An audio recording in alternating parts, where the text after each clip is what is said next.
Hi అండి, good morning.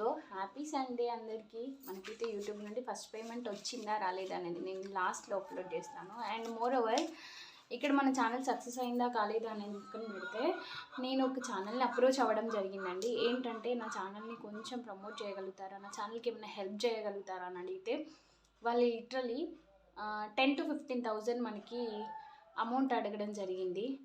అంటే అంత ఇచ్చుకునే వాళ్ళమే అయితే, అంత పెట్టుబడి పెట్టే వాళ్ళమే అయితే ఇంకా పెద్ద ఛానల్ని కూడా మనం అప్రోచ్ అవ్వచ్చు కదా. నేనంత పెట్టుకోలేను. అండ్ మళ్ళీ వాళ్ళ వెహికల్ ఛార్జు, ఫుడ్ ఛార్జు, వాళ్ళకి వస్తే బట్టలు ఇవన్నీ ఇచ్చుకోవాలంటే నాతోనైతే కాదు.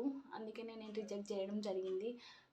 వాళ్ళకి అదే పనిగా ప్రమోషన్స్ వస్తున్నాయి. ప్రమోషన్స్ రావడం తప్పు కాదు, మనం అవసరానికి వాళ్ళ దగ్గరికి వెళ్తున్నాం. సో తప్పుగా ప్రొజెక్ట్ చేయడం అనేది తప్పు అనిపించింది నాకు. అందుకనే నేనైతే వాళ్ళని ఏమనట్లేదు. వాళ్ళకి సక్సెస్ వచ్చింది, వాళ్ళ ద్వారా కొంతమందికి హెల్ప్ అవుతుంది అన్నప్పుడు వాళ్ళు ప్రమోట్ చేస్తే మన అవసరానికి మనం వెళ్ళి ప్రమోట్ చేయించుకుంటున్నాం కాబట్టి నా వైపు అయితే నేను అనుకుంటున్నా తప్పేం కాదు. ఇంకొకటి ఏంటంటే 2 years నుండి కష్టపడుతున్నాం, మనకు ఛానల్ ఎందుకు సక్సెస్ అవ్వట్లేదు అని అంటే మనకు తెలియక చాలా వీడియోస్ని ఎప్పుడు పడితే అప్పుడు అప్లోడ్ చేయడం, ఇంకా పిల్లల్ని ఇన్వాల్వ్ చేయడం, షార్ట్ వీడియోస్, కొన్నిసార్లు మినీ బ్లాగ్స్ అనడం, కొన్ని షార్ట్ వీడియోస్ అనడం, ఇలా అయితేనే మన ఛానల్ మానిటైజేషన్ అయితే కాలేదు.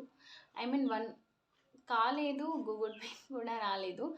లాస్ట్ మీరు నమ్ముతారా నమ్మరో, నేను లాస్ట్ 1 yearలో ఆల్మోస్ట్ 3,900 అవర్స్ వచ్చినాయి. ఇంకో 100 అవర్స్ కోసం వెయిట్ చేసి ఇంకా మానిటైజేషన్ ఎలిజిబుల్ అవుతుంది అనగా డేస్ అయితే 1 year అయితే కంప్లీట్ అయింది. సో అప్పుడు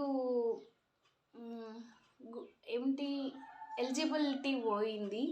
చాలా బాధపడ్డాను. ఇంకా అప్పటి నుండి లాంగ్ వీడియోస్ పెట్టడమే మానేశాను.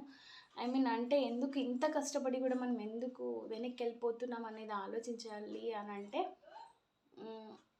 రాంగ్ టైమింగే. అంటే నేను చిన్న చిటిక జాబ్ చేసుకుంటూ ఉంటున్నాను. మీకు తెలుసు అందరికీ నేను ప్రైవేట్ టీచర్గా జాబ్ చేస్తానని. మనం అది చేస్తూ ఇది బ్యాలెన్స్ చేస్తున్నాం. దీన్ని నమ్ముకొని లేం కాబట్టి అంత సక్సెస్ రావట్లేదేమో. కంటిన్యూస్గా వీడియోస్ పెట్టే వాళ్ళకి మేబీ ఛాన్సెస్ ఉన్నాయి. కొన్ని ఎదుర్కొన్నాను నేను. అంటే చాలామంది దగ్గర నుండి rejection in the sense videos చేస్తారు కదా అని కొంతమంది మంచిగా పలకరిస్తే, కొంతమంది వెనక మాట్లాడుకుంటూ ఉంటారు. సో వెనక మాట్లాడుకునే వాళ్ళు మనకి ఎలాగో తెలియదు కాబట్టి వాళ్ళని అలానే వదిలేయడం బెటర్. అండ్ మోర్ ఓవర్ మనకి తప్పు చేయనంత వరకు ఎవ్వరికి తల వంచాల్సిన అవసరం లేదు. అండ్ నేను మోర్ ఓవర్ మన సెల్ఫ్ రెస్పెక్ట్ దెబ్బతినేంత వరకు, మన సెల్ఫ్ రెస్పెక్ట్ మీద ఎవరైనా పాయింట్ చేశారనుకో వాళ్ళని వాళ్ళ విఘ్నతకి వదిలేయడం తప్ప మనం చేసేది ఏమీ లేదు. అండ్ మోర్ ఓవర్ ఇదంటారా, ఇది నా శాలరీ, ఇన్ ద సెన్స్ నా స్కూల్ శాలరీ 1 monthది. సో ఇదైతే శాలరీ అయితే నాదే, కానీ యూట్యూబ్ నుండి అయితే కాదు. యూట్యూబ్ నుండి నాకు 1 MB రాలేదు. ఈ వీడియో ఏమన్నా వైరల్ అయితే మేబీ వస్తే మీతో షేర్ చేయడానికి ఎందుకు ఒప్పుకోను, ఖచ్చితంగా ఒప్పుకుంటాను. చాలా హ్యాపీగా ఉంటుంది ఆ రోజు. ఎందుకంటే ఇన్ని రోజుల నుండి కష్టపడుతున్నాం. 1 year 2 years కంప్లీట్ అవుతుంది. ఏ వీడియో వైరల్ అయ్యేది? 1 monthలోనే నేను ఎంత సంపాదించేయగలిగితే ఒక 1 yearకి ఎంతకు అసలు యూట్యూబ్ ఎందుకు స్టార్ట్ చేసామని క్వశ్చన్ రావచ్చు మీకు.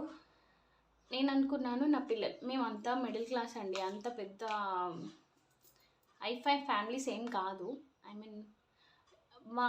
నా పిల్లల చదువుకి ఏమన్నా హెల్ప్ అవుతుందేమో. అంటే పోతుంటే మనకి చాలా ఖర్చులు ఉంటాయి కదా. ఇంట్లో వరకైనా మనకి ఖర్చులకు వెళ్తుందేమో అన్న ప్రాసెస్లోనే స్టార్ట్ చేశాను. అండ్ అఫ్కోర్స్ నాకు టాలెంట్ ఉంటే ముందుకెళ్తాను, లేదు అంటే స్టాప్ అవ్వను. ట్రై చేస్తూ ఉంటాం. మనకి లక్ ఎప్పుడు ఫేవర్ చేయాలని ఏం లేదు. నాకు ఎప్పుడు ఫేవర్ చేయలేదు నా లక్. బాయ్. మరి మీ సపోర్ట్ నేను ఖచ్చితంగా కోరుకుంటున్నా. Please like and share, subscribe also.